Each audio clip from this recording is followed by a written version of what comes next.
I think it's going to be two hungry teams. Thanks, Chrissy. As the tip is up, we are underway. 7:02 p.m. here on transfer from USC, and really nice pickup out of the portal for Stan Johnson's squad.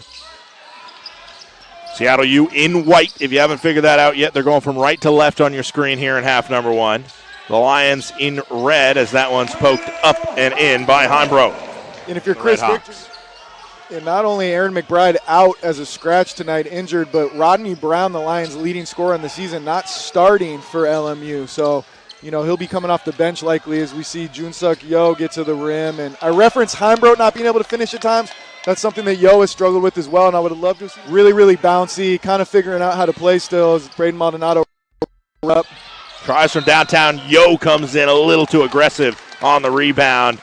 And goes to the coverage where he's back, so that little intermediate shot's going to be there for Seattle U. Nice touch by Will Heimbrodt. Power dribble kick out, then goes to the hoop. Can't get it. Heimbrodt, an awkward board, and gives it up to Maldonado.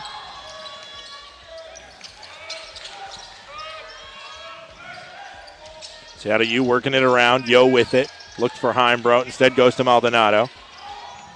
He picks and pops. And the three-pointer is just off target, rebound goes to the. You're not happy about that being your fourth turnover already. Something that Seattle U is really, really good at, forcing turnovers and turnover margin. Seattle U, no turnovers yet. Maldonado tries for three and gets the triple. And what I liked about that, Scott, is Yo.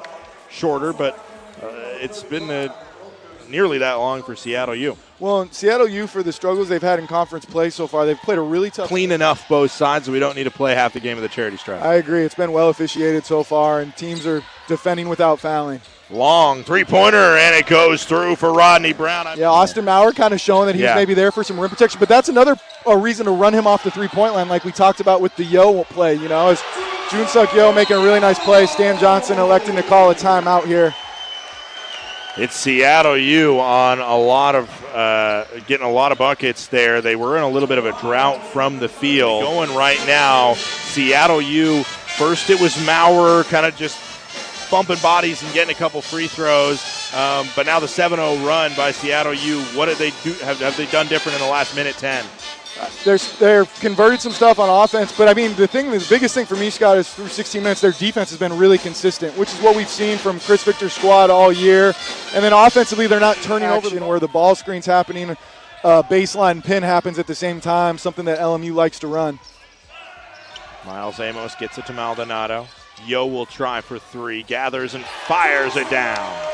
Right, and that's an ATO, what we call after timeout execution, which also is kind of part of that special teams, where after timeouts, can you execute? LMU got a good look, didn't make it. Seattle U, perfect wide pin down for Yojunseok Yo, coming off to where he likes catching it in rhythm, raising up and burying it. Largest lead of the night, it's at 15 for the Redhawks. Thomas looking to do something with it. Great job to get something up there, but an even better offensive rebound by Yo as he was falling over the baseline. Gets it back in. They started 1 of 7 from 3, Scott. Now 4 of 11, making 3 of their last 4. Then there's the similar action for a wide pin down for Yo, and he should have shot the jumper. He tried to throw it over the top to Maurer, kind of predetermining his read.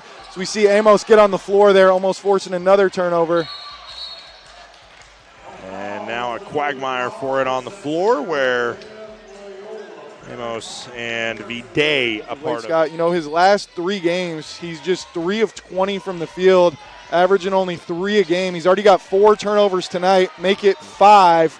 And someone that's very capable but not in a rhythm at all these last few WCC games. Yo, a great move inside, and then a little hezzy gets a guy to go by and puts it up off glass. And he went off 2 feet, right? He jump stopped, got in the lane. He didn't throw it up soft off one, pivoted, shot fake. That's out of Heimbrodt. Now Maldonado to the hoop, kicks it out. Yo with the pump fake, then goes inside.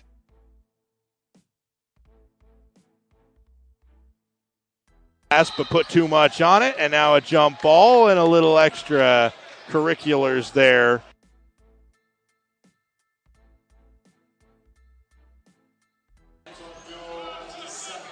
Starting lineup in the second half for LMU that did not start the game. Thomas comes out right away and hits a bucket. 18 points in one half. Not good enough for LMU. And he gets 2 right away. And now 6 games, you know, but in WCC play has not scored double figures. Maybe tonight is the night where he gets into double figures in conference play. Backdoor cut. Yo will be fouled and head to the line. Yeah, and you can hear because we're right. Stan Johnson's making a substitution because of it. Yo's first free throw is down. Hey, man, you know, you got to see, goes back to when you're being coached young at, like, you know, the Boys and Girls Club, man and ball, and really nice back cut there by Yo as we see Christopoulos come in for him early in the second half. Yo checks out, the Gonzaga transfer from Seoul, South Korea. 39 minutes here. What's the margin at 10 minutes to go, 11 minutes to go? That under 12 media timeout will tell us how the rest of this is going to play out. Yo with it. Yo goes strong to the hoop. Takes some contact. Shoots it over. No block. Really touched the rim. LMU just looking all out of sorts on offense, defense, everywhere in between. And Seattle U has jumped on them on their home floor. Yo will try from downtown. Can't get it. And the ball goes right back to him. Now it's Murphy from downtown. And he gets it down the hatch. As many that way, he has certainly been the journeyman. You mentioned it. A couple years at Eastern Illinois where he was really solid, but started his career all the way in Havre, Montana, with Montana State Northern, an NAIA school, and then a JUCO stint before going to Eastern Illinois. Yeah, and the nice lefty scoop. Just 5 or so minutes ago. A 14-point lead for Seattle U. Maurer with it, and now Yo. Yo tries from downtown. Missed. And there for the rebound is Amy. You know, and that's a testament to the type of program he's running. And, you know, his guys are going to play with pride, Scott. They weren't going to lay down. And so now if you're Seattle U, you've taken the punch. Whoa! And can you respond as we saw Austin Maurer there? They've at least figured out how to get the ball to Myron Amy. And on the other side, Seattle U just scoring enough to keep it to double figures, but it doesn't feel sustainable basketball. I'm speechless, Scott. And I think Will Heimbrodt might be speechless too, because that is not a position he's been in this year. And Heimbrodt, though, does answer with a bank shot off West, as well as the Great Northwest Athletic Conference, which surrounds Seattle area and is in the Seattle area with Seattle Pacific representing D2 basketball in the Emerald City. Missed shot. Rebound goes to Yo.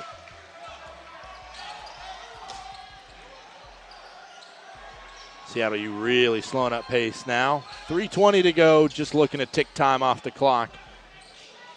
As it's almost essentially time to take a kneel down and run it out. And I'm sure they would if they could here. Yo, fade away with a little contact, couldn't get it. Rebound goes to Amy. Some clock, and now it is you don't want to take a quick shot regardless of how open it is, because it comes down to a possession game from a time standpoint. Unless it's a wide open dunk. Like that, a slammer from Heimbrodt. Back at least a little bit. Yeah, you've heard of the last laugh. That dunk basically felt like the last laugh, the last dunk from Heimbrodt, who got put on a poster earlier, but creates a poster himself. Guys coming in and year out, so you know it's kind of like that specialization, right? We see it in everything else. 15 days. I'm sure they're more happy than not to have that out of the way. There's a three-pointer on the way, not good enough. Maurer responds, but getting to Stockton and get the W. You're right in the mix for fifth place. In the WCC in that top half there, and 5th and 6th get a double bye in the conference tournament. So, despite a little bit of a rocky start, you mentioned they played a really tough conference schedule and a lot of things, looking positive for Seattle U. Maldonado misses a three. Shot clock turned off with 20 seconds to go. Seattle U is just happy to tick a healthy chunk. As the Seattle University Redhawks, led by up to 28, end up winning by 10. It felt comfortable for the entire second half, but